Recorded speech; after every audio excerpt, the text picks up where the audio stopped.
What do you guys think about in terms of our show and, you know, how we're opening the conversation around bisexuality and representation? What else could we do in kind of encouraging those conversations? Oh, I think what I like about the show is the complexity of the topics that come with being a bisexual.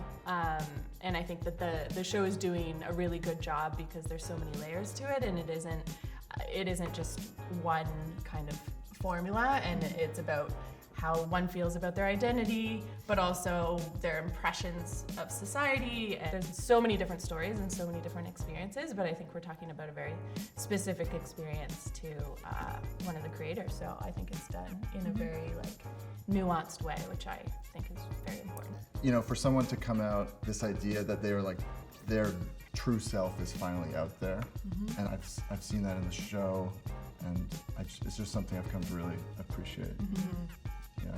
That's very cool. I think what's interesting also about the show is that we see a lot of gay stories, and that's been amazing, but we don't see a lot of bi stories, so it's also bringing that to light. And I know I have a massive queer community, and there's a lot of stigma still towards bi people that you don't know if they're straight or not. And I now have a boyfriend as well for many years, and people just are like, oh, you're just assume that you're straight. And it's like, you don't need to walk around with a sticker on your head talking about your sexuality. I think that's a big struggle in the bisexual world. Yeah. I agree with that. Yeah, so we're trying to open up the conversation, I think. Yeah. Did you talk to your parents, or did they talk to you about sex when you were growing up? No, didn't. Left that up to the sex ed. But man, I swear the things, maybe this is just me creating these memories, but I was given so much misinformation by my 9th grade gym teacher. I'm sure of it, because he had to, like the show, he had to teach gym, and he also had to teach us sex ed.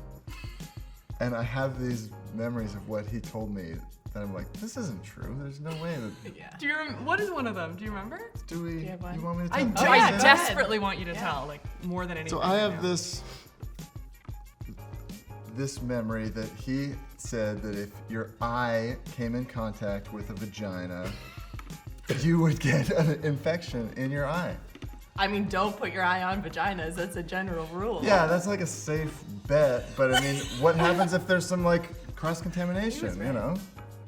Yeah. That's a good That's rule. a fair rule. But I was taught No abstinence, judgment. yeah. Not by my Abstinence? parents, but in school, abstinence was grade 8. It didn't work. Sorry. Sorry, Mom and Dad. Yeah. But she had a conversation about sex when I was 14. Okay. From her life experience, she brought into the fold, and it was a very open conversation. Did you find that you were able to then open up to her later? And was that easier? I mean, I don't talk about my sex life to her. It's weird. But You do she talk knows. to the yeah. internet Yeah. about it, though. I am world. now.